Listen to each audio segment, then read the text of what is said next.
Hello, everybody. Welcome and happy Saturday. I am Chase. I am the co host of Half Hour Horror. Aaron is not able to be with us this week, but he will be back next week. So, for today, we're going to do something a little special called Block of Horror Roundtable Talk. So, we have some awesome guests with us today. So, first, starting off, we have Mike. Mike, how are you doing? Hey everybody, welcome to Half Hour Horror. Welcome to Block of Horror. Welcome to everything. Thanks for having me, Chase. This is awesome to be Yeah, here. thank you for coming. And of course, we have Patrick also, longtime guest of the show. This is actually your first time on the show when we were since we've been doing video. Yeah, this is actually the first time you're seeing my face on Since the camera block and hearing the voice at the same time. This is really exciting because we're broadcasting into the Prophets Theater in the actual virtual world, right? Yes, we are, Yeah. and on X and on YouTube. So cool. So, yeah, it's awesome. Honored to be here to like kind of fill a little bit of the gap where Aaron, I mean, it's hard to fill a gap when Aaron's involved, right? But like, oh yeah. I'm trying to bring it together here. This is cool. I like Yeah, and thank you for joining us. And yeah, it's awesome. This is the first time I've seen your face and since the Blocktail party back in October. So then also we have a first time guest with us, a longtime personal friend of mine, Adrian. Adrian, how are you doing? Very good. I feel very honored that you even considered me. Yeah, we talk horror all the time. There's been a few times where me and her unknowingly been to the same horror movie together. Like we walked, like we were getting ready to get seen, and we were like, "Oh, hey, I didn't know you were seeing this too." So thank you for coming on. I appreciate it. You know, I feel like one of these we need to like connect before the movie, and then we can go together. Yeah. And then also another long time guest of the show, first time also since we've done video, Chaos Manus. How are you doing? I'm good. How are you guys? Great. Thank you also for joining us. Thank you everyone for joining us. So also thank you everyone for watching, whether you're watching us on X, on YouTube, or the Prophets Theater. Speaking of the Prophets Theater, you guys have something very special planned for us immediately following after the show. Chaos, why don't you tell us what we got? We recently on Wicked Horror Show, we got to interview writer and director and producers from the new Peter Pan Neverland Nightmare movie that's coming out. That's part of the Pooniverse, or the children's horror universe, whatever you want to call it. Yeah. That sounds so bad. That just sounds so bad. But it's like Winnie the Pooh, Blood and Honey, those type of movies. We had an awesome time talking to those guys, and if you guys get a chance to go see the movie, go check it out. Cool. Yep. So definitely. It comes out for us in the US. It comes out in theaters on Monday for 3 nights only. Yeah. The 13th, 14th, 15th. Tickets are on sale. Check your local theater times. I bought my ticket last night. I'm seeing it Monday night. I'm very excited. And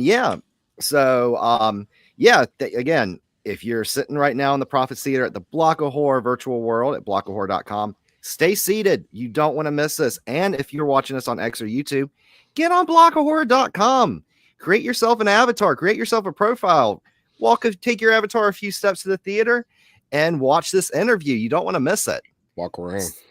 Oh, yeah. Walk around. And also, after you're done, just walk around. Go to the shops and sites at the blockofhorror.com. One of my favorite brands, Cold of Cult, which I'm wearing their Lamet configuration hoodie right now. Oh, yeah. You can buy it at the virtual world. So, definitely go check it out.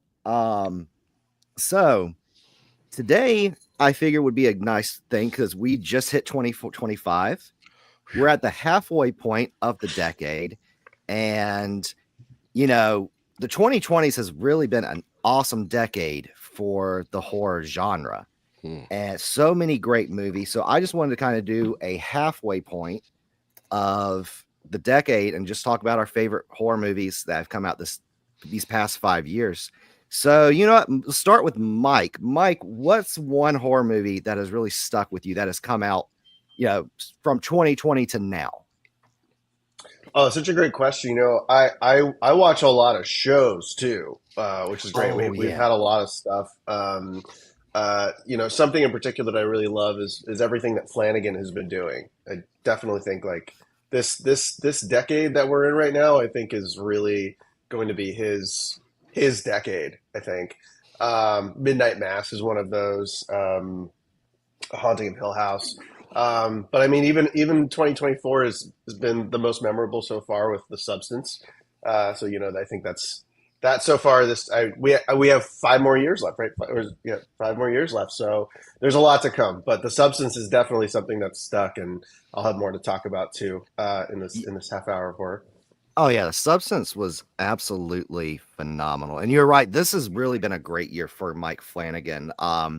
Really, he kind of broke out in the 2010s with stuff like Doctor Sleep and which was one of my favorite films of 2019. And just this year, like you said, he's been just producing these great shows for Netflix. He's getting ready to redo The Exorcist, taking over from the hands of David Gordon Green, which I wasn't a big fan of Exorcist Believer, but I'm excited to see what he does. I've been a fan of everything he's done so far. Patrick, what about you? What is something that has really stuck out this decade? Movie, show, project, anything? Jeez, I mean, I'm going to say, I mean, this year it's so fresh in everyone's mind. So I'm just going to reiterate The Substance, The Substance, The Substance. I mean, I don't even know how to describe it. It's one of those like films that comes around once in a generation that, just resonates with horror fans all across the board, because it really makes you harken back in your memory to these awesome like films like From Beyond, the greatest body horror, right? All of that generation, it really just pulled from all of that and then reinvented it, but also made it feel fresh, current, and frankly, a movie that, as you saw, Demi Moore just won a Golden Globe for the freaking film. It really put horror in that perspective so people take it a little more seriously than they have. Because I think like horror as a genre, especially with awards nominations and awards recognition, has been this like black sheep in a sense, right? So I think we really need these films like The Substance to really put the horror genre back in the forefront of the Academy, the award givers, like, and also the audience's frame of mind, where they're looking at a horror film and saying, hey, like, this is worthy of an award. This is worthy of a film that you should take seriously as an artistic medium, not just of something that scares you or something that grosses you out. I think it's really important. So in a lot of ways, I'm going to say The Substance a million times over. And I also think the Terrifier series, because it's spanned this generation at this point. Terrifier 3 really just it sold me on this series and on this vision that this Damien Leone sort of powerhouse, right? So I'm gonna put Terrifier up there, and I know it sounds cliche because it's on everybody's it's on everybody's lips, and it's what everybody's talking about. But I do think that there's a reason why everybody's talking about it, and there's a reason why it's so popular and in the vernacular of the horror sphere right now. So I'm going to put those two up there. Again, I know they're cliche in a way, but like there's a reason for that. Right. So, I agree with you about the Terrifier and The Substance, because here's the thing about the 2020 decade, for me at least, for the most part, for major studio horror, like from the major studios, it's been very hit or miss. Like you'll get some great stuff like Alien Romulus that came out last year. That was awesome. We had Evil Dead Rise, which was really, really good. Barbarian, some major studio horror movies that were really great, but you get a lot of stuff like Night Swim or Imaginary that are just absolutely terrible. Or like Conjuring like 7, right? Where now they're on trial and this and that, right? Like taking it too far with the whole sequel thing, right? Like Insidious had too many films. It got into that sequel bandwagon. And I'm not saying that's not something that's happening still, because look at the 2025 slate and all the sequels that are coming out. But it really is these directors, these visionaries. I'll put Ari Aster in that mix too. Let's throw Ari Aster's films for this decade in. I think as his films progress, they just keep exploring new and exciting things. So I think he's another one to look out for. But I won't agree with Mike as much on the Mike Flanagan. For some reason, he's a little polarizing to me. And I don't know if this is just with everyone, but like the Midnight Masses and his type of horror so far, and I want to see what he does with The Exorcist, but in a way, Midnight Mass bored me a little bit. Like I was getting it, and I'll say this, and I've said this on other shows, and I probably said this on a show where Mike was on. To me, it could have been shortened so much, and it went a little far, especially with those like sermon-like monologues that the main characters had in them. I felt like I was too much in church sometimes, and not enough, like in the horror and in the being hooked in that particular one. But I would like to see more from Mike Flanagan and what he does for the future, especially Exorcist, like you said. Oh, for sure. And there is a lot of great directors and a lot of great, really to me, what has been kind of the foundation for this decade in horror are the independent stuff, like the Terrifiers, like the Substance, like the Ari Aster films, like the A24 and Neon stuff. To me, they have really been bringing it. And it's just amazing, especially with the Terrifier, is that this is a self-funded series. Like, this is crowdfunded, Damien Leone using his own money. And I think it's really paved the way for other filmmakers. Because usually stuff like this, it just either get thrown straight to Tubi, which nothing wrong with that, or straight to DVD, which again, nothing wrong with that. But, it's awesome to get to see these types of films like Terrifier, self-funded, independent, crowdfunded, that can go to theaters and get a big theatrical release. And hell, not Terrifier, last time I checked, Terrifier 3 made like $90 million on a $2 million budget, which is amazing. Yeah. And it's paid. It's they're over 100 now. Wow. Wow. Well, I know they just re-released it for Christmas. They did like a 3-day thing. So they said they've made 45 times their budget. Wow. And that's crazy. It's crazy to see the growth that group of people have gone through, just doing the work. Right. And showing up for themselves, and just whatever you guys want to do with this, you'll do with it. But like just and it got released unrated. Unrated. So pretty much do whatever you want. And it also paved the way for, I think, stuff like Stream, which I know UKOS at Wicked Horror Show, you guys did an interview with the filmmaker behind that. And the Pooniverse, which is also self-funded. So it's really great. Adrian, what about you? What is something that's like horror movie, horror show, project that has really stuck out with you this decade so far? I think like fun-wise, because Substance, like that movie, it made me really think about it. Even there's so much layers to that movie.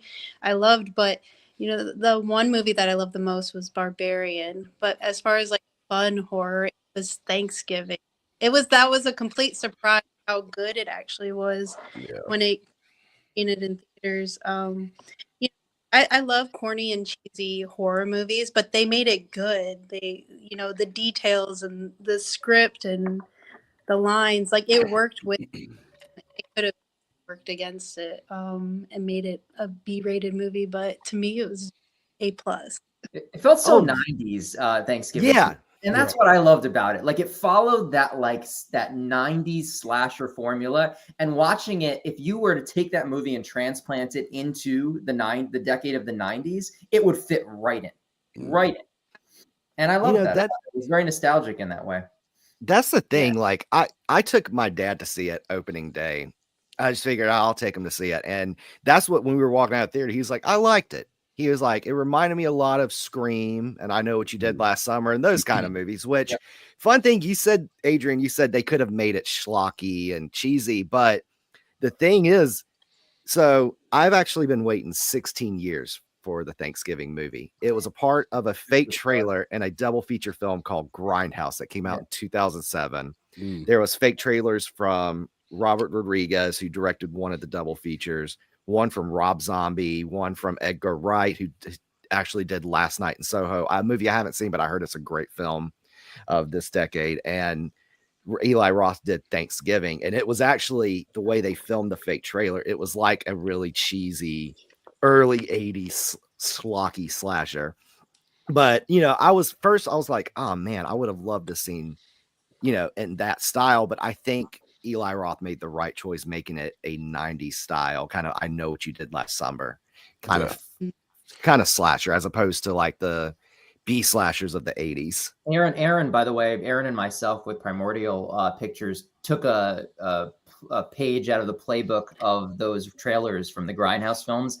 And if you go in right now, just if you head over, I mean, after the show's over, and head over to the video store to Horror Hounds, you can actually explore over 65 pieces of original, like schlocky, fun horror movies like those Grindhouse films. You can pick up the boxes, turn them around, read some fun synopses for them, see some fun photos. But it does feel like a little bit like the grind, wouldn't you say, Mike? Like it feels a little like those Grindhouse kind of trailers in there.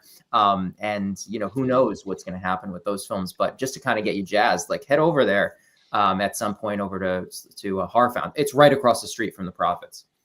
That's like one of my favorite things to do when I go inside the Block of Horror virtual world. I actually love going to the video store and just looking through the VHS case and just seeing, like, because again, I love that kind of Grindhouse style. Again, that's why I love the Terrifier film so much, because those are a real throwback to the Grindhouse exploitation B movies of that era. So I enjoy like clicking on, looking at synopsis, looking at the cover art, because I love stuff like that. Like that's something I really love. Chaos, what is something that has really stuck out with you this year? This year I want to say Long Legs. Or the Long Leg. Yes. Past year, Long Legs. I thought it was phenomenal. Nick Cage, Michael Monroe, Her Days from It Follows, which is another film that I totally love that she's in. But yeah, I mean, like you said earlier, there's been a lot of hit or misses, you know what I mean, and a lot of like, I guess, polarizing, right? That's not the word when it's like you divide the people. But Skinamarink was one that comes back into my mind. Release, totally independent. I think it was like $16,000.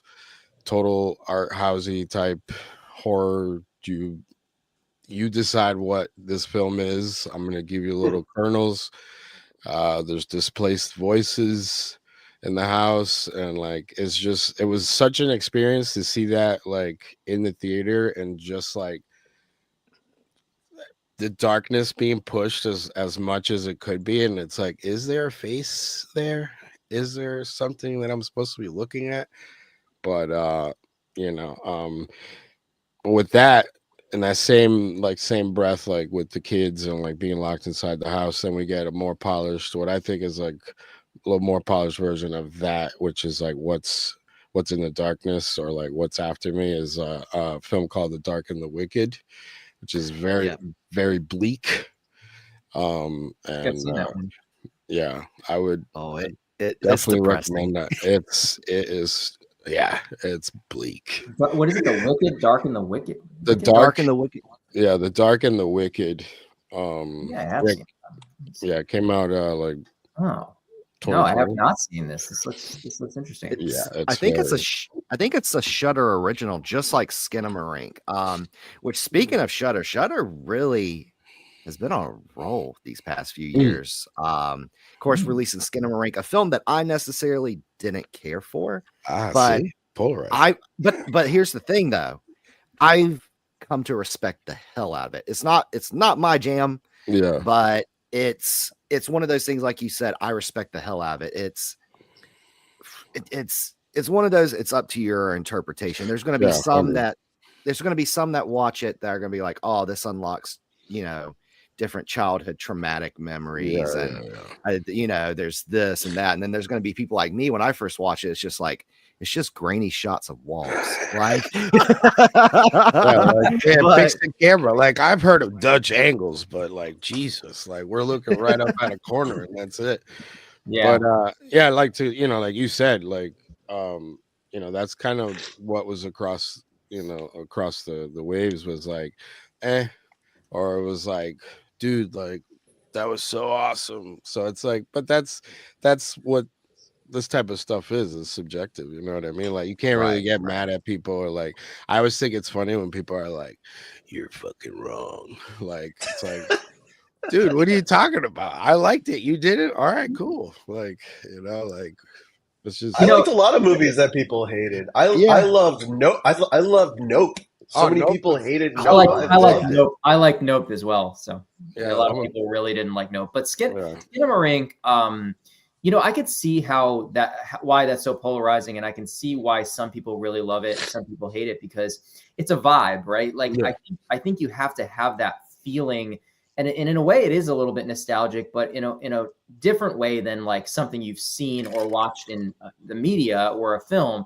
It's Mhm. more nostalgic in a way where that harkens back to your childhood, right? Where you're either the scare of the dark, or you're afraid of certain things around a house, or there's a really weird chemical kind of response that it triggers, I think, in some people, and then others didn't have that like childhood fear, right? Yeah. And I think that's what it comes down to in some weird way with that. I could see why a lot of people loved it. I saw that in it. It didn't really resonate as much with me. I didn't hate it. I didn't love it, but I was like middle of the road. I'm like, I can see why this evokes horror and people, and fear. Yeah. And Oh yeah, absolutely. And it's just one of those, like, again, it was only made for like 10 or 15 or it's like, $16,000, yeah. and it got a theatrical release. It got put on a major streaming service, Shudder, and it just, like, when it got released, it just kind of evoked all these different responses, whether people loved it or hated it, which is always a good thing.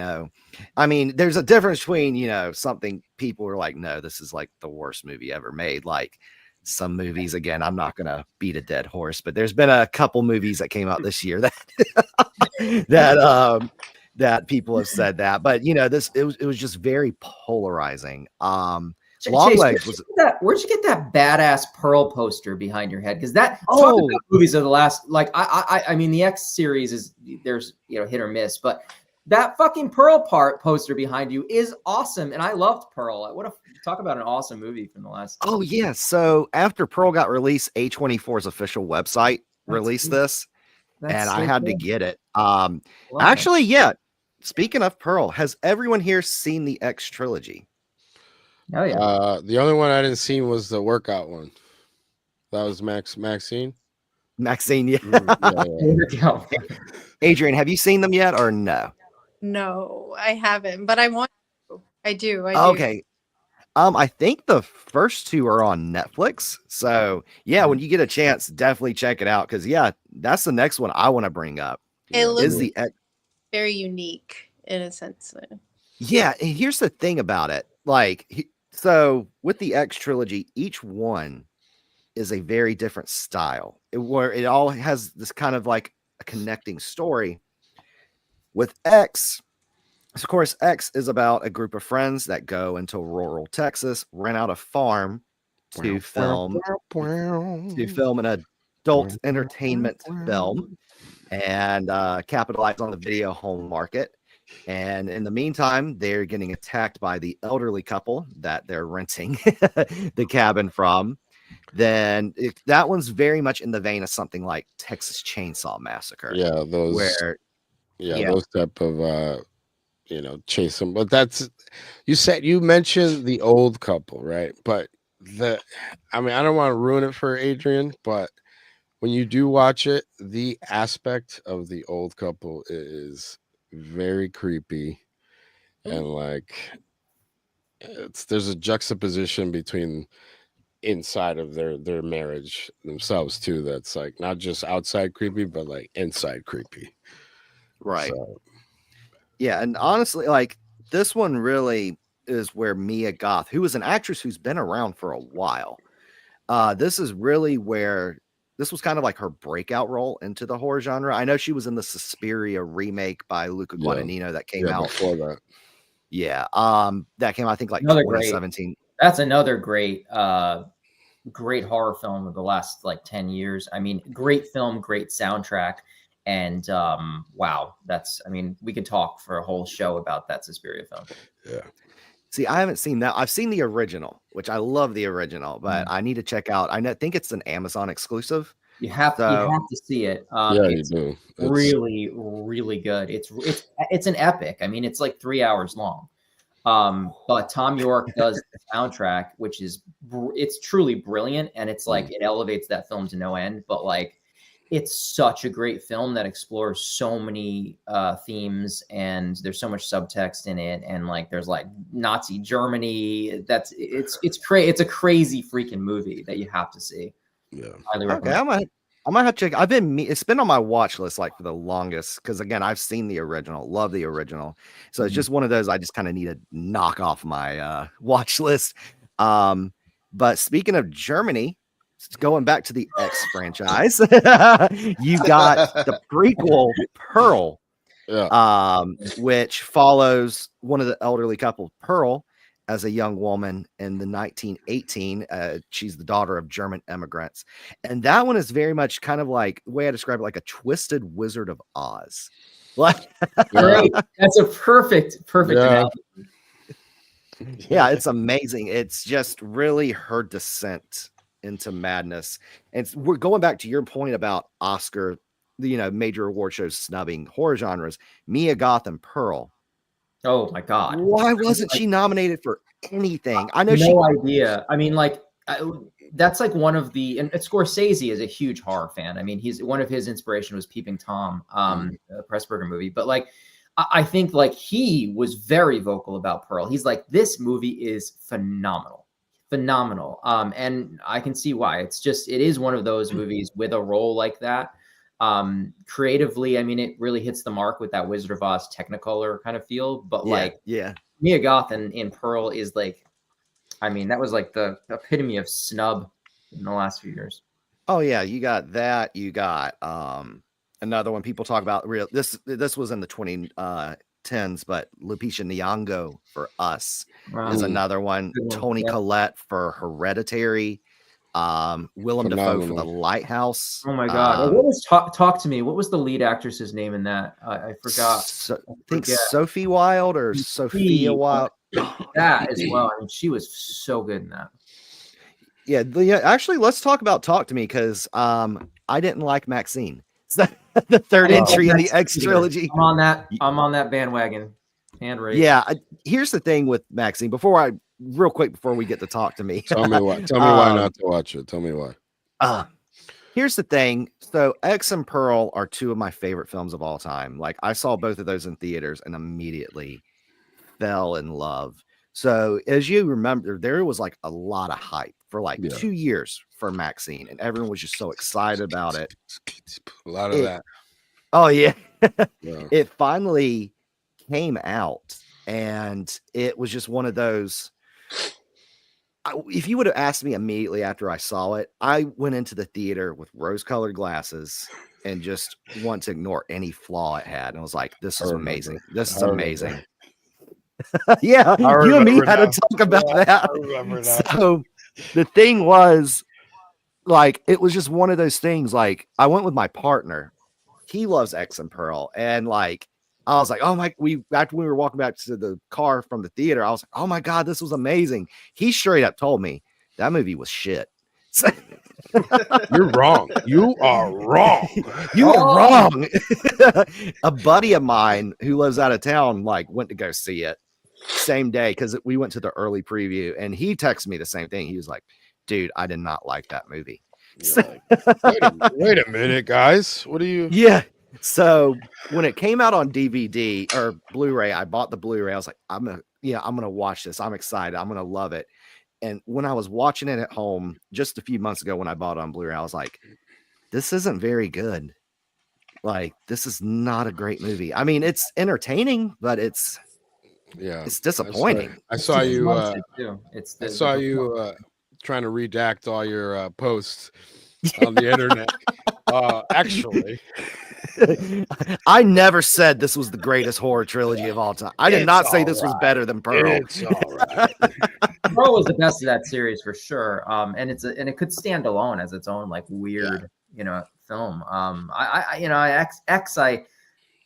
X was weird. I mean, like, I don't know. It was confusing too. Like, I think as a trilogy, like the from X to Maxine, just I don't know if that like the whole like connective tissue between all of those films and like Mia Goth's character and like I don't know if it's clear enough to me. And I mean I've rewatched it a few times and I don't know. I don't think they do a good enough job narratively. It's like the whatever the ice cream wrapper from Simon Pegg and Frost. Like most of their movies, they say they're all connected, but it's just trash. Yeah. It's kind of like also before, like kind of like the Halloween trilogy, the recent one that came out. Like that is not a cohesive trilogy. I mean, I enjoy every film in it, but it's like you have the 2018 one, which is kind of like a modern update to the original 1978 classic. Then you have to that one, yeah. Then you have the Halloween Kills, which was just a Michael Myers gore fest, just him stomping people's heads in, cutting people up. Then you have Halloween Ends, which was like a weird love story where Laurie and Michael get thrown to the background. What was the one? Was it Ends? The one with like that dude, like the Randy Corey or whatever the hell? What the fuck was that? Like, what was that? I mean, I feel like it was trying to do like a Nightmare on Elm Street 2 with like the guy, like that whole thing with the following the guy. But like, it was like, who in a studio approved that script for that film to be that? It's funny because Adrian, have you seen the trilogy yet? Which the Halloween one? Yeah, the Halloween one. I think I watched Halloween Ends. I know that. Because I think you actually, I think you messaged me and you were like, "Hey, how's Halloween Ends?" I was like, it has nothing to do with the other two. Like, what the hell's going on? maybe that was their version of doing a Season of the Witch. Like let's depart. Michael's not in this movie. I got it. I mean, I think it's not just us. I mean, like more than half, like 80% of viewers of that film are like, what in the fuck is this? It was watchable. I mean, it's watchable. It's just like, I don't get it. Like, I don't understand why they chose that particular narrative. It was kind of weird when he's like, let go of me. And Mike's like, look into my eyes. I'm going to give you the power.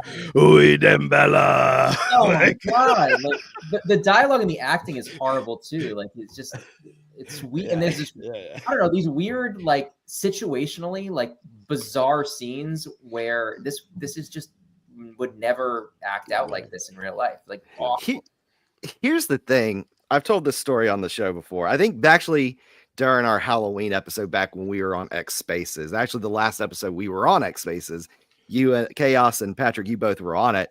Yes. I remember. So here's the thing. I saw it in theaters opening night. Again, before, everyone on Twitter started bitching about it. So before all the ruckus that caused. So I went to the first showtime, took my dad, grabbed my dad. We went to go see it. And about halfway point through the movie, I think it's when Corey and Allison are on the bike riding through town. I remember, and like Michael hadn't even showed up yet. And I remember going to kind of leaning over my dad, whispering, "Are we in the right movie? Like, did we walk in the did we walk in the wrong theater?" Yeah, you did. Yeah, you did. So bizarre. Yeah, so that was talk about like a weird bipolar series. Yeah, it was very disjointed. Wow. Another one I want to talk about, we had just mentioned, it was Talk to Me. Has everyone here seen Talk to Me? Everyone seen Talk to Me? Awesome. Yeah, So let's. fun. Oh So my fun. God. This one, of course, it's an Australian horror film put out by A24 back in the summer of 2023. Yeah, this one is absolutely amazing. And this one, again, this one has so much layers, has so much subtext, has so much it has to say, and it does such a great job. Let's just go around the table and everyone, let's just talk about this. Mike, let's start with you. Let's talk to me. I've been doing this thing, and I've said it a few times within the community, but I outside of Block of Horror, I'm a trailer editor, and I stopped watching trailers. I just don't watch trailers anymore until after I've seen the movie because they give everything away. And Talk to Me, I went in without knowing anything about it. I think I saw the poster in the hand, and that was it. And it blew me away. It was so fun. And there have been a lot of really fun horror movies in this past 5 years so far.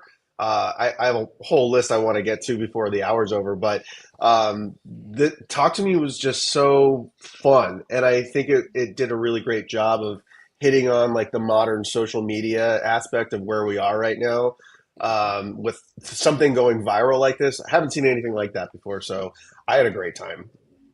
Yeah, again, it really did touch on the kind of modern social media aspect. Like, how many times have we seen like something go viral on TikTok? It's like, oh, this 17-year-old's took ecstasy and is having a freak out, like, and it just scars that person's reputation for life. And I think they really did a good job. These people, like, I like you, I didn't really see much trailers for it. I just knew, a spooky hand, spooky ceramic hand. Yeah. And this one was Patrick. Let's go. What'd you think? I mean, my all I have to say about Talk to Me is like it hooked me as a film with the whole comparison of this hand, this thing that possesses you, right? And the key scene at the start where everybody is basically taking a hit off this thing, right? And getting possessed by it. And actually the association to a narcotic drug, right? Yeah. So smart. I think if I were to read a script and I think that's what maybe hooked the studios, but like just that comparison alone and that sort of like, that need for it and that sort of subtextual, relationship to a drug. What a cool connection for a horror film, connecting possession and being, possessed to something you can become addicted to. Right. It takes such thought and such processing, creatively to make that comparison and to like then outwardly put that out there as a creative concept. And that's, to me, that is the gold of that whole film. And then it just goes from there and I think it hooks you and you're in for the ride. But I thought that in itself was one of the more brilliant creative ideations, concepts, whatever you want to call it. In film in the last decade for sure. Oh yeah, and to me, what really touched home about this is like how many times have we heard like addicts, people struggling with addiction, say, "Oh well, I started doing this drug when I was 16 or 17, and it's something." Then they get addicted. They need, it's like, oh, I like this high. I need more. And then next thing you know, they're in their 20s and 30s and 40s, still addicted, still struggling with it. And yeah, I feel like that was really a great message, a great thing to kind of wrap possession in with that kind of message about addiction and drug use. Yeah. And it's sort of a theme, that's through the substance as well, right? So yeah, that need for like that addiction to be someone better, to be younger, be whatever it is, more attractive, whatever that is, that's sort of like, I'm not enough, that I need this to do this, right? Right. And Talk to Me did it in a way that was more like, I need this high to feel a certain way to escape something, right? So it's a little bit different, but in a way similar. Yeah, and I liked how the main character, again, we're talking a little bit of spoilers, but also it's almost 2-year-old movie. So I think we're in the safe. I can't believe um, it's almost a 2-year movie. I, Wow, right? Like I time know. just flies. I feel like it just came out. It's weird, Here's the thing. I feel like I just saw the Candyman, the 2021 right? requel yesterday. Like it's so weird. And that movie's almost 4 years old. The But pandemic is still fucking us over, like that lost time sometimes too. With like, it's weird, right? I really Yeah. liked how it was like one of those things she needed to use this possession kind of as an escape because she was still traumatized by her mother's death. Yeah. And it really kind of showed how she was struggling with it. Then she found this escape, like, ooh, I like this, I want more of this, and it just turns into where it's just eating her alive by the end Yeah. of the movie, and she's just a totally different person than she was at the beginning. Adrian, you said you saw this. What did you think? What's something you love about this? Talk to me about Talk to Me. I thought it was fun to watch. See like a different version of like a Ouija board type game, and that's what it. I went into it thinking it was going to be like that, and then the way they approached it with having everyone be so unserious about it and filming it and just like making it fun instead of it was something very serious and very scary that they were dealing with. And I feel like some of the generation today with streaming and the phones and everything, like they don't nothing is taken seriously anymore, and it's they make fun of it and instead of being scared of something, it's harder Oh to yeah. harder to scare people. I feel like it's very serious throughout the movie. Yeah, and you're right. This kind of newer generation, especially with the age of streaming and TikTok Live and YouTube Live, Instagram Live, it's they take these really serious situations. Like again, it's anything really, like any like kind of driving like idiots. I mean, each live streams we've seen of someone filming their friends going 120 miles down the road on a highway, and you hear stories about it ending in tragedy, stuff like that, where they're like, oh yeah, look, we're gonna go viral, and it ends up it's being a huge risk to their lives. Mm-hmm. Yeah, I'm starting to hate those. Speaking of like the we're going viral movies about social media, like I'm starting to like I just don't like those on the nose movies that are about social media and like right like there's so many repeats of there were a few that came out in the last few years, especially after the pandemic with the Zoom combos and all of that. Yeah. I'm really getting sick of movies that are on the nose about the dangers of social media, and I'd rather movies that are a little more withdrawn, that kind of explore the same issue, right, to this the addiction we're having in society, but not as, like I said, on the nose. Here's the thing. Like, I think when it started out, it was a good concept. Here's the thing about Hollywood. They can take something, a trend, whether someone can make something really unique, like, oh, let's make this horror movie about addiction to social media and the fake thrill it gives. It could be really well received, and every other major studio is going to see it like, oh, this is what the people want. We're going to make 5 of these every year. Now the big one is AI. Like, how many AI movies have Blumhouse done? I mean, it started AI as AI. I don't know when the last time you guys have actually seen AI, right? The Haley Joel Osment, Steven Spielberg slash One of my favorite movies. Oh, slash so good. Kubrick movie. Unbelievable movie, but like that movie I think resonates more with me now today with what's going on with AI than anything they could possibly do like that's on the nose about AI as it currently exists as AI, right? We had a great short film too, Mike, in the Blacktoberfest run that was really great about AI, this demon thing that was summoned through like an AI generated image. What's the name of that one again, Mike? It's just really great film.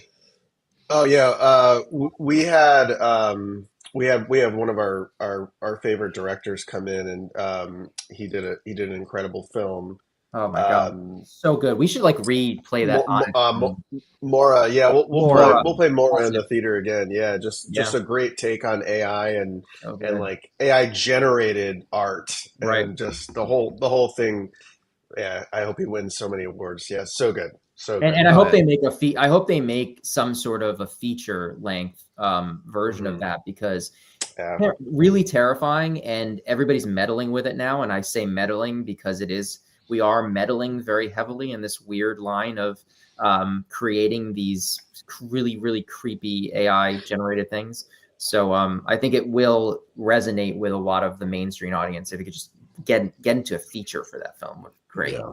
Oh yeah, especially with major studios like Disney or Universal, who are experimenting with, or let's just make these posters, but let's just use AI, or like it's causing all this controversy. And it is definitely something that I would love to see a full adaptation of Mora.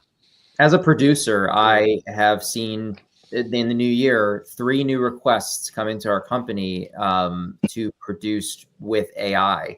And do you do AI? Do you do this? And I'm like, I'm sure we're going to elevate to that stage where we are doing AI, but right now, it's not mainstream enough for us to be using really as like a thing that replaces anything. But I think that's going to change in the next few months. And I could see by the end of this year answering that question very differently and saying, yeah, we do AI.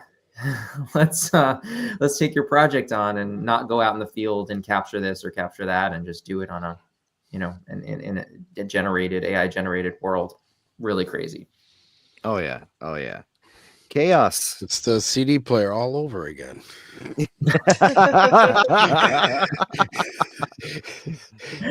Yeah.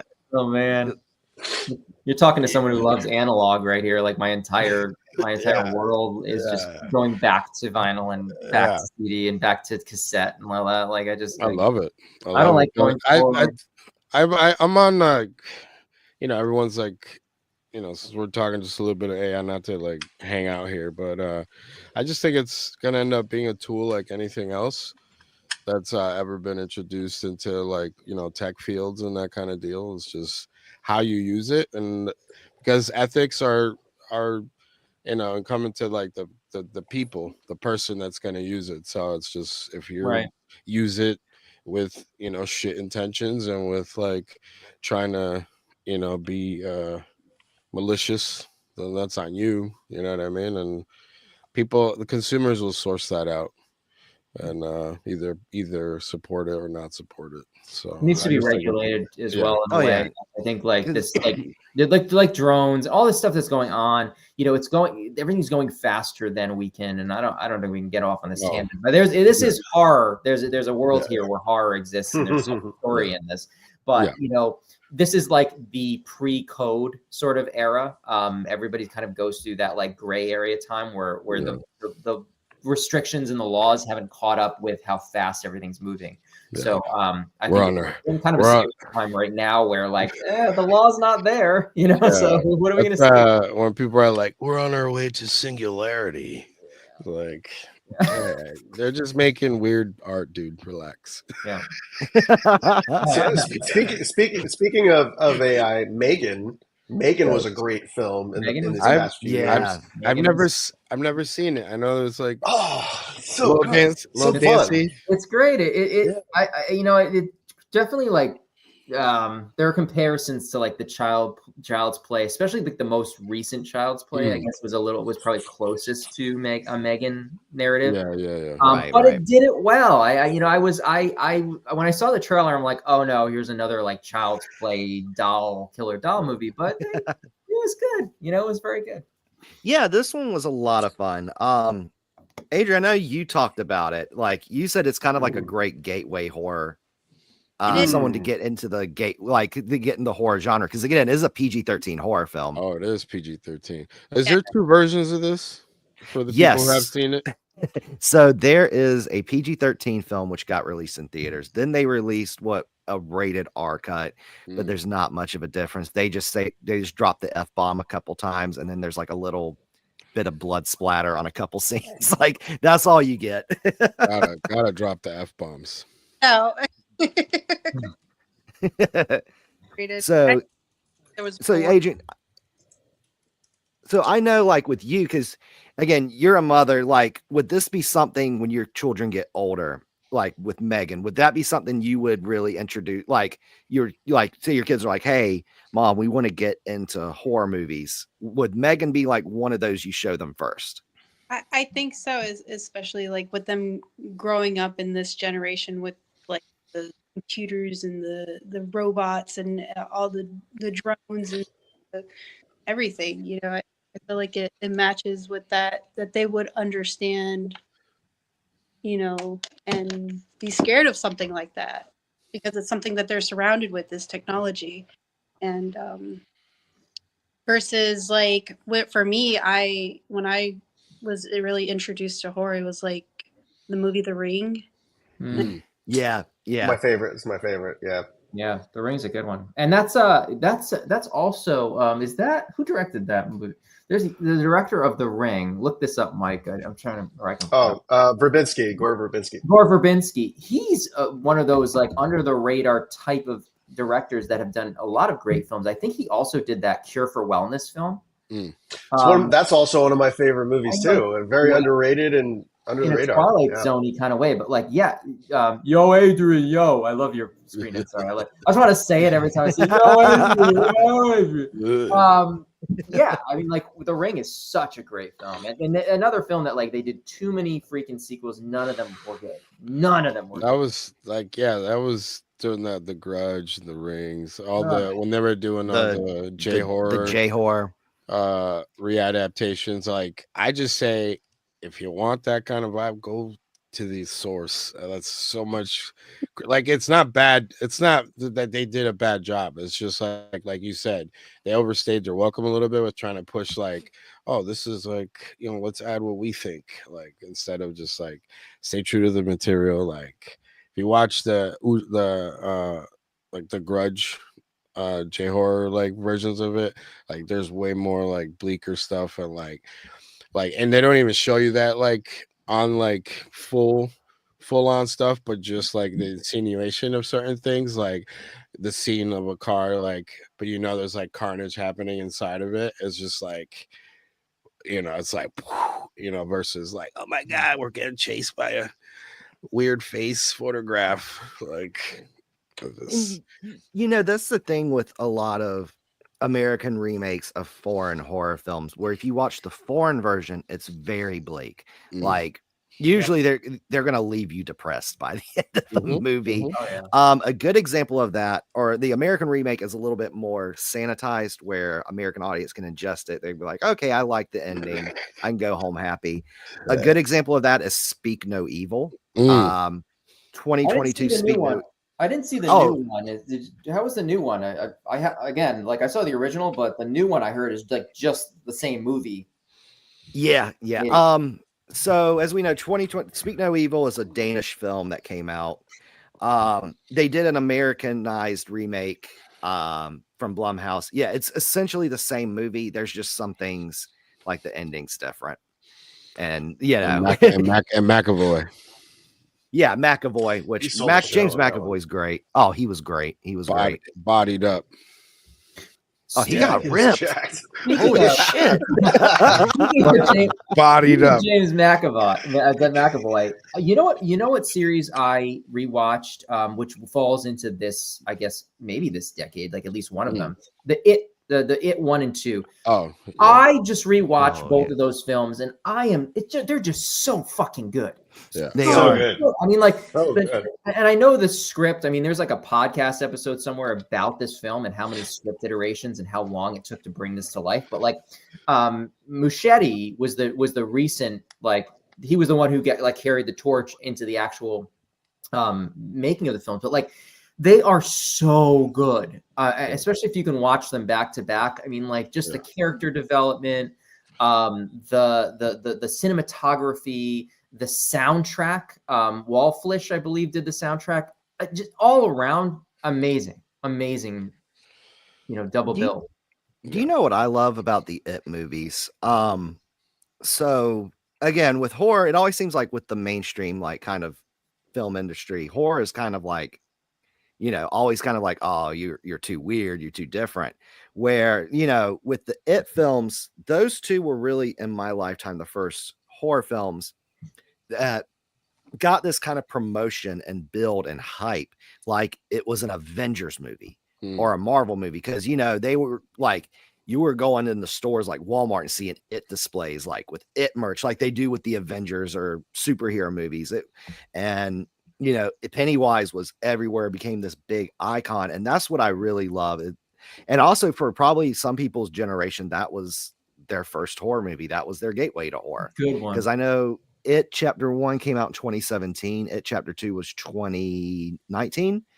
And yeah, like that, it's a good thing to get like, for older teenagers, I would say probably not youngins to show them that because it is pretty intense, but It's probably so maybe like, it's so intense, Chase. I mean, when I was watching it, I forgot how intense, more intense than I actually remember it being. It's like it's really horrific, like really compelling, but dark, and dealing with these dark themes. It's not just like the in your face stuff. It's a really good, well made Wallflesh. Someone said Izzy said Wallflesh mentioned. Yes. It's on vinyl. I collect like horror movie soundtracks on vinyl. Yeah. It is on vinyl, 1 and 2 were it. But yeah, what a dark double bill.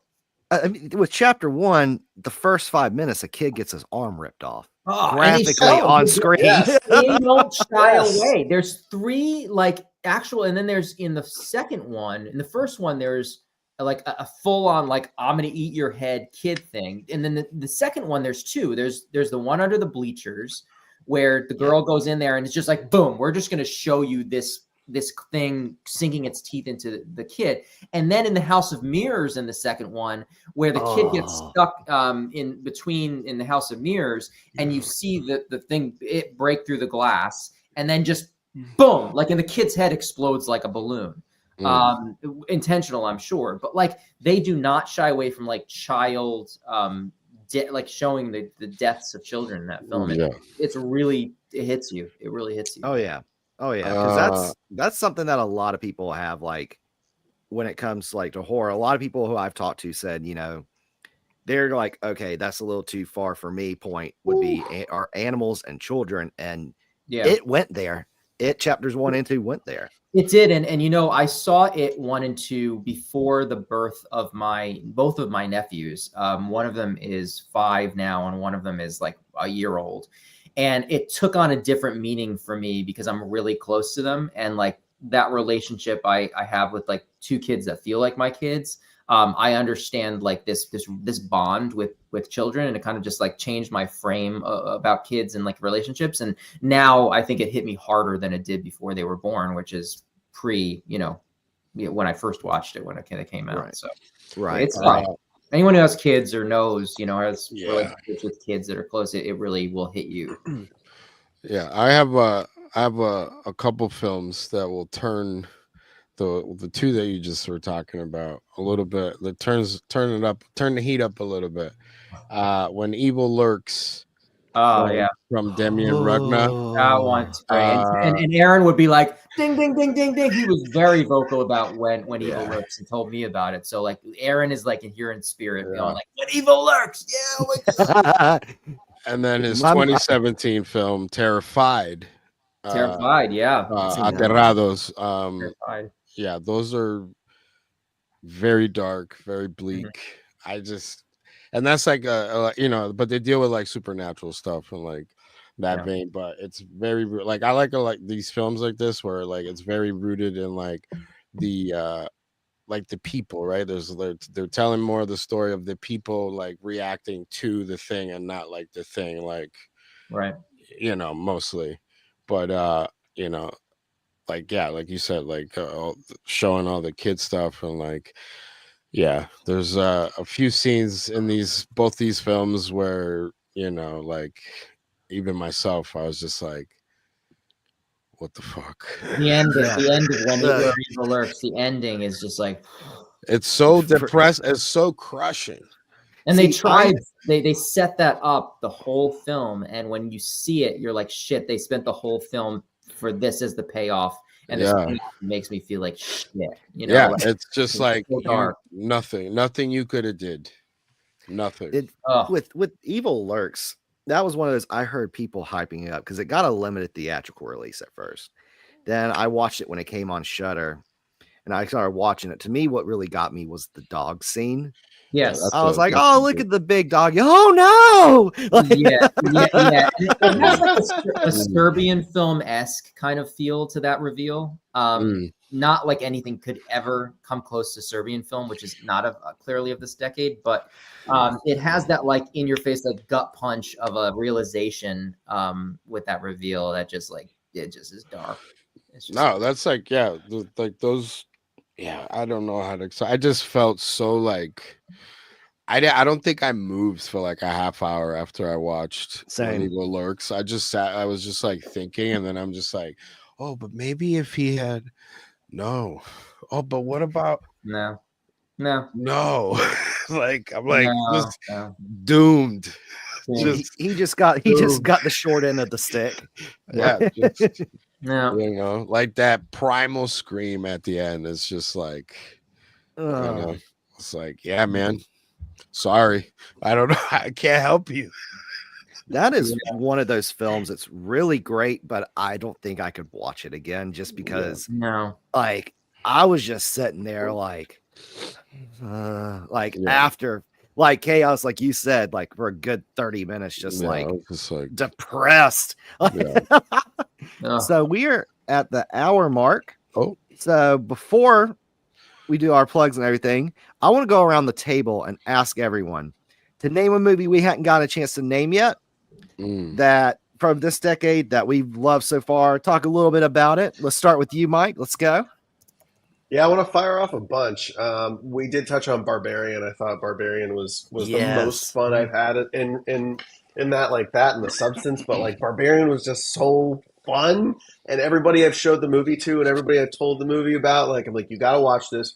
Don't watch the trailer. Just go into it, and yeah, the misdirection is really awesome. Alien Romulus, like you mentioned, Chase. That's literally my favorite. I have not watched a movie that much in 1 year. I watched it 5 times. I saw it 5 times, and it recently came out. So there was that.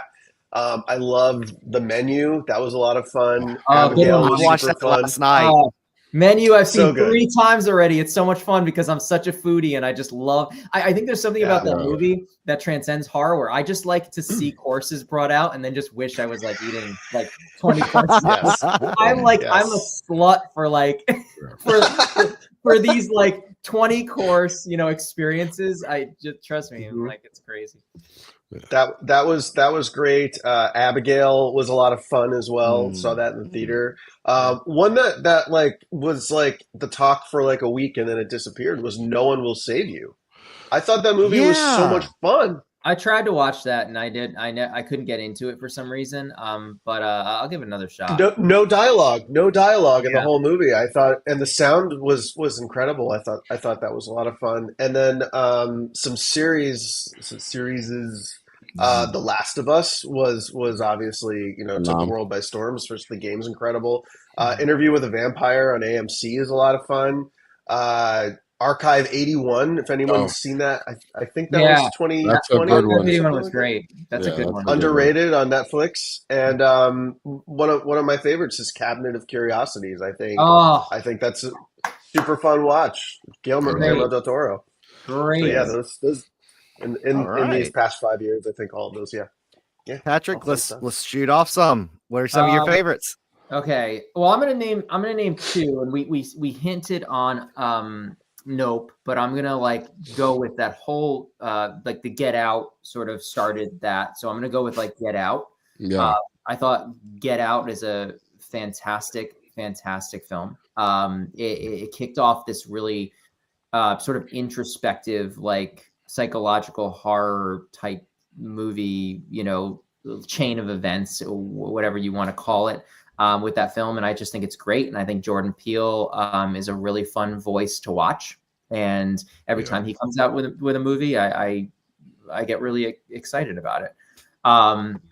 So I'm going to start with Get Out, and then I'm also going to say a film, Ready or Not, I really enjoyed. I thought that film was really fun. So fun.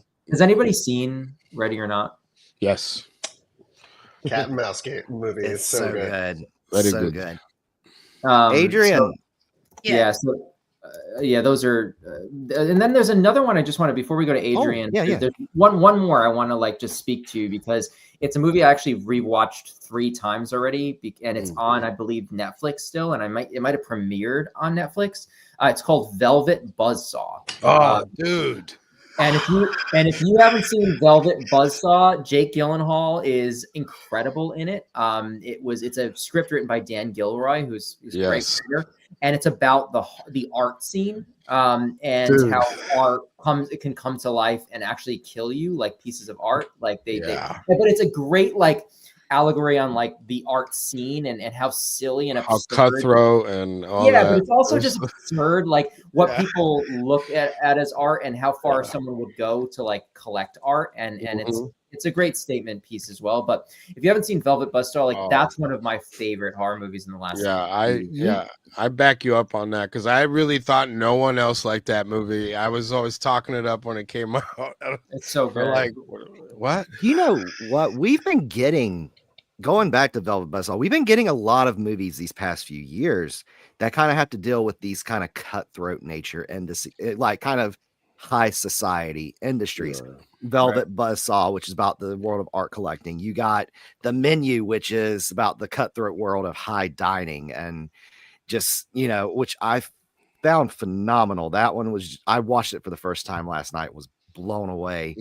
Ray Fiennes. They're also, to your point, Chase, statements on like the gaps in societal like classes, right? Right. I think there's and the absurdity in between themselves too, like trying to like outrich each other, and like, I'm classier than thou, you know what I mean? I'll take my tall with an extra tall. But Get Out is the same.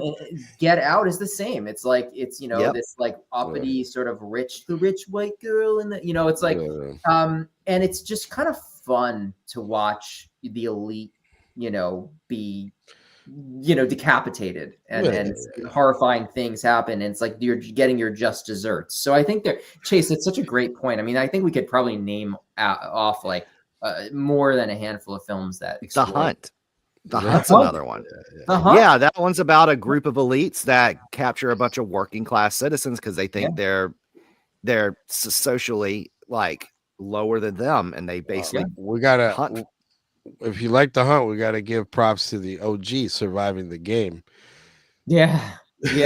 Which is in that same realm, or where they hunt, people that they think are not gonna be missed. And Battle Royale, like those films, but like I think like all of those spurred the whole Hunger Game thing, where you've got the wealthy class that's so behave. Adrian, name some movies, some projects, some TV shows you loved for this decade. Let's hear it. So a couple of them, they're on Netflix. One of my favorite shows, I think, that Netflix put out was called Black Mirror. That was Adrian, Black Mirror. I loved Black Mirror. Every episode. Give it to me. Different and instills so many different types of fears. And I just love that it's not just continuation, it's like its own movie for every single episode. And it's so good. And Fear Street, I believe that movie should have been in theaters. I think it would have done incredible in theaters. To see some of these movies that do make it to theaters and then some that go straight to streaming it breaks my heart sometimes.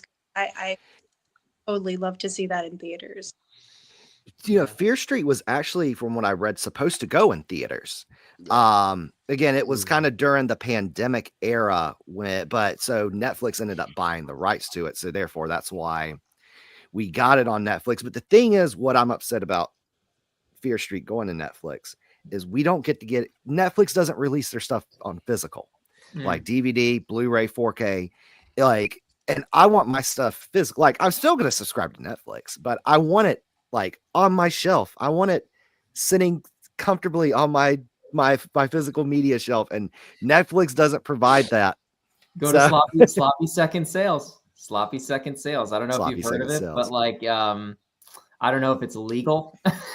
Hey, buddy. You know, Hey. he's I will say I have a copy of Barbarian from Sloppy Second Sales, and it's physical. And obviously Barbarian is a streaming film, but yeah, he likes to put these movies out in physical, so you can put a little collection together. Okay, that's great about Barbarian because Oh, that yeah. one. What the fuck, Disney? I mean, I you know. released Who it. got the ball You at released having it. a physical release of Barbarian. I mean, No. You release it in theaters. Then not long after you put it, on streaming. So that's fine. I get to watch it at home after I got to see it in theaters. But why don't I have a Blu-ray? Like I feel like this is where We Disney, dog. That's why. That's why you don't have but it. some do it right. I mean, like, and I know someone else might mention this, but I need to get this in here in this episode. But Malignant, let's just put that out there. Oh, Because it did get a physical release, and it's phenomenal. And it's a terrific movie. But like, talk about a great fucking film from the last decade that we forgot about. How do we do that? Adrian, I think you were going to say something, but I think your mic gets cut out occasionally. Adrian. I was thinking about that earlier today because James Wan, I believe, is the one that wrote it. And his wife. He's one of my favorites. I was slightly disappointed with *Malignant*, just because of the ending. I wasn't prepared for it. Maybe that's why. I thought it was something other than what it was, and yeah, it was surprising. It was definitely a shock value for *Malignant*. I think the thing with *Malignant*, a lot of people forgot about it because it came out in 2021, and it's a Warner Brothers movie, and it came out during that really weird era where Warner Brothers were experimenting like that whole year, like, oh, we're going to release our movies in theaters. And if you don't feel like going to theaters, you can watch it same day on HBO Max. I forgot about that. And it was like cool at first. Like everyone was like, oh, and then it was like after a few months, people were just kind of like, well, why the fuck am I going to go to the theater and pay, $12, $13, $14, whatever it was back then. And the theaters were like, hey, hold on a second here, guys. And it kind of became to the point where like all those other, like the later movies they were releasing were just tanking. Cause you had the Suicide Squad, which is one of the best superhero movies ever made. That tanked. You had *Malignant* tanked. And then the Matrix, the recent Matrix movie, which I haven't seen. I heard it's not very good. Oh man! Wait, there's a Matrix movie that came out. That's what I said the other day. I forget who was talking about it. A new Matrix movie came out, really? In 2021, it tanked. What? It tanked. How did I not hear about it? It was tanked because if I haven't heard about a new Matrix movie, their marketing department just fucking dropped the ball. Like, this is bad, guys. This is bad. I think it was like 2021. It's awful. Yeah. That was like the last. It was like the last movie they did during that in theaters and HBO Max same day thing. So that's when that was when they were like, all right, we're pulling the plug. Chaos. Name some movies or some shows, projects. Fuck, there's a lot of them, but I will say In a Violent Nature. We don't have to like. Everybody knows what it is. It's like it could either be a video game movie, all the cutscenes that we don't see, or whatever you want to make of it. I thought it was awesome. What's the other one here? Salem's Lot, which is another one that I thought sucked that it didn't go to the theater. The new Salem's Lot. I dug it a lot. The cinematography in it was great, and all that kind of stuff. And then Renfield is another one to stay on the vampire. Underrated. Stay on the vampire flip here. And then there was the other one. I'm trying to think what. I think you already mentioned it. The Menu was a good one. That was a nice surprise to me, because wasn't what it ended up being, what I thought it was going to be, and I liked it. The amuse-bouche that they gave me was delightful. Amuse-bouche! But yeah, those are a couple. A couple of them. So I'm going to name a couple too. A couple kind of movies that kind of either were independent releases or kind of got, well, in case one I'm getting ready to mention that got thrown in Barbenheimer opening weekend and got forgotten about. Cobweb. That is a really fun movie. Great. Yeah, fun. that's pretty good. Yeah. We got a couple guys that I chatted with and had great conversations with from the Bloomquist brothers. She Came from the Woods and Founders Day, which actually came out last year. Founders Day, and those were both really good. Oddity, I saw Izzy in the comments mentioning Oddity. Oddity was really good. Werewolves, Oddity was good. Werewolves, which just got put on VOD. Me and Aaron promoted it on our show a few weeks ago. That was really good. And I'm glad you like that. My friend Steven directed that. He went to the same college as me, and we always see each other on socials talking about it. So glad he had a movie come out theaters. Yeah, great. Yeah, I'm glad you liked it. I thought it was fun. Aaron actually said he just recently watched it and he loved it too. Yeah, I gotta get my peepers on that one. And another one, the last one I'm going to mention. Again, we mentioned it so many times today, and hopefully one day we can do a whole episode about it on Half Hour Horror. The Substance, of course, to me, my favorite movie of last year, one of my favorite films, probably top 5, top 3 of the 2020 so far. All right, so yeah, we are well past the hour mark. But before we go, let's first of all thank you guys for joining me today. This. This has been great. Great talking with all of you. I love having you guys on. So yeah, let's do some plugs. Mike, let's start with you. Let's go around the table. Yeah, absolutely. If you're seeing this for the first time, we are Block of Horror. We are an immersive horror experience where we have a virtual world where you can go inside, hang out, meet people. I see you guys in the theater right now. We have an actual virtual movie theater where you can watch stuff. You can watch this show in there every Saturday at 10:30 a.m. Pacific, along with lots of other cool things we're going to be screening in there this year.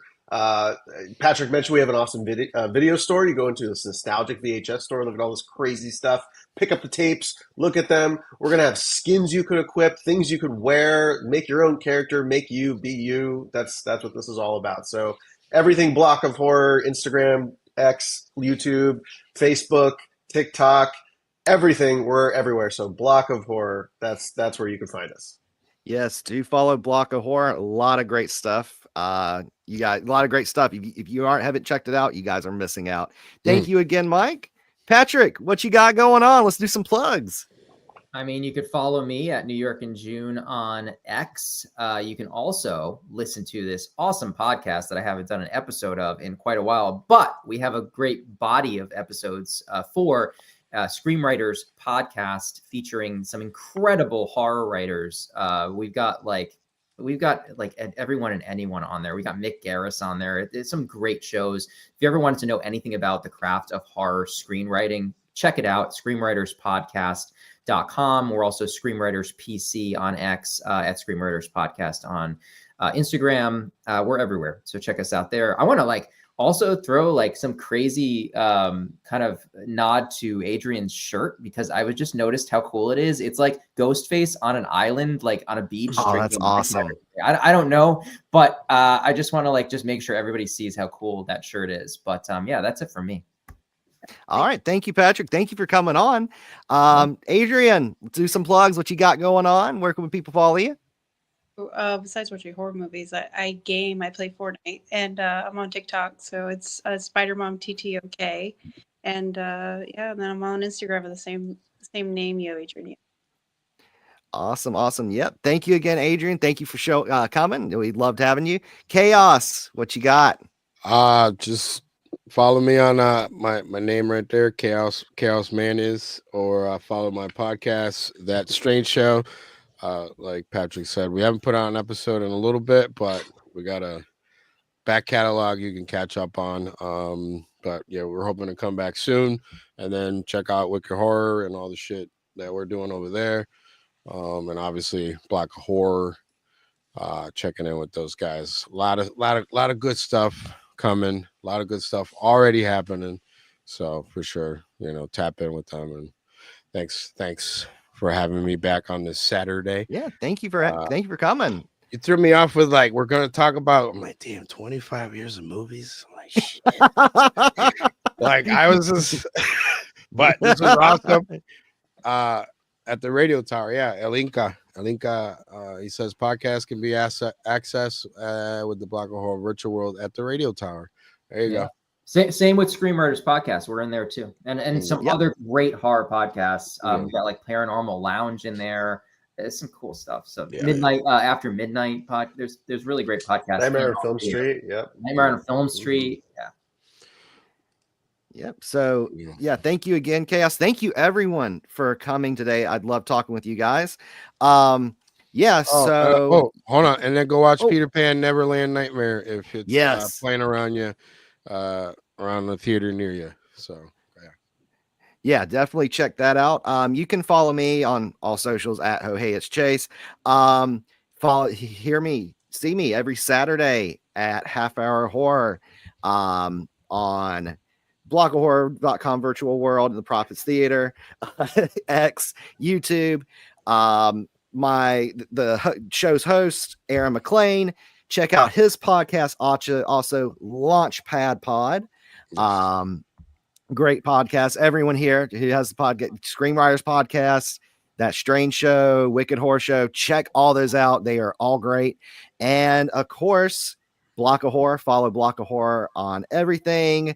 Join the Discord. And if you're watching us on X and YouTube, go to blockofhorror.com. Create yourself a profile. Create an avatar. Go to the Prophets Theater. Just take your avatar on a few little steps and sit down, because right after this, we are showing Wicked Horror Show's interview with Scott Chambers and Reese Frake Waterfield of Peter Pan's Neverland Nightmare. Thank you again, everybody. Thank you, Chase. Thank you. Thank you, everybody. Enjoy your week. Bye. Bloodcoin is Barbarian. Bye. Oh yeah, Bloodcoin on the Discord, Barbarian. Get it. Bye, everybody. Bye.